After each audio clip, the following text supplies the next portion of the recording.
हरियाणा तो रूंगे मधेरे मनु। अरे चिपट जो देव कुमार आचार्य देवव्रत जी के साथ सम्मेलन में मैं पुनः गुजरात के हमारे महामहिम राज्यपाल महोदय आचार्य देवव्रत जी का हार्दिक स्वागत और अभिनंदन करता हूं। आज हम सबका मार्गदर्शन आप करने के लिए यहां आए हैं।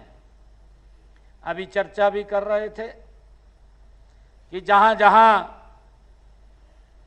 आदरणीय देवव्रत जी राज्यपाल के रूप में काम किया है, उसी राज्य के किसान प्राकृतिक खेती से गति से जुड़े हैं।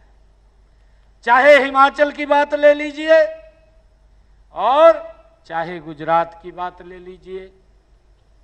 हरियाणा तो रूंगे मधेरे मनु। दे रहे नहीं दे रहे? अरे चिपट जो देव कुमार आचार्य देवव्रत जी के साथ ये सारी इनसे नुक्ते ले लो और उसको यूज करो, जिससे कि हमारी जो प्रकृति, मैंने कहा है कि आज गंगा दशहरा है, ये हमारी प्रकृति के साथ जुड़ा हुआ है। और भाइयों, ये प्राकृतिक खेती भी ये हमारे संस्कारों के साथ जुड़ी हुई है। मुझे खुशी है कि प्राकृतिक खेती वही होती है जो सदियों से मां गंगा और अन्य पावन नदियों के जल से लहलहाती आई है। हम सब जानते हैं, हम सबको मालूम है। यही नहीं, इन नदियों ने पूरे आर्यव्रत में ऐसी उपजाऊ जमीन तैयार की है कि उसमें उपजे अन्न से भारत माता सोने की चिड़िया बनी है। बनी या नहीं बनी? सोने की चिड़िया बनती थी। बोलते थे ये भारत ये सोने की चिड़िया है।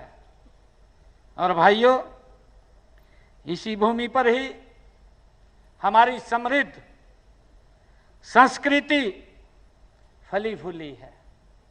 हम सब जानते हैं, यह संस्कृति हमें सिखाती है कि जल, जंगल और जमीन ये तीनों ही जीवन के स्तंभ हैं।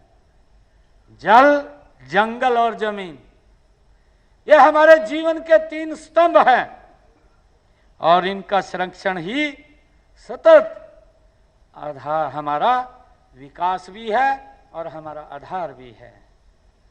माननीय प्रधानमंत्री जी ने अपने शब्दों में कहा है, उन्होंने कहा है कि प्राकृतिक खेती एक तकनीक नहीं है, यह एक संपूर्ण जीवन दर्शन है। ये प्रधानमंत्री जी के शब्द हैं। ये हमें प्रकृति के साथ साथ ये जीना भी सिखाती है, उसका शोषण नहीं करती है। ये हमें जीवन देती है प्राकृतिक खेती, ये व्यक्ति का शोषण नहीं करती है।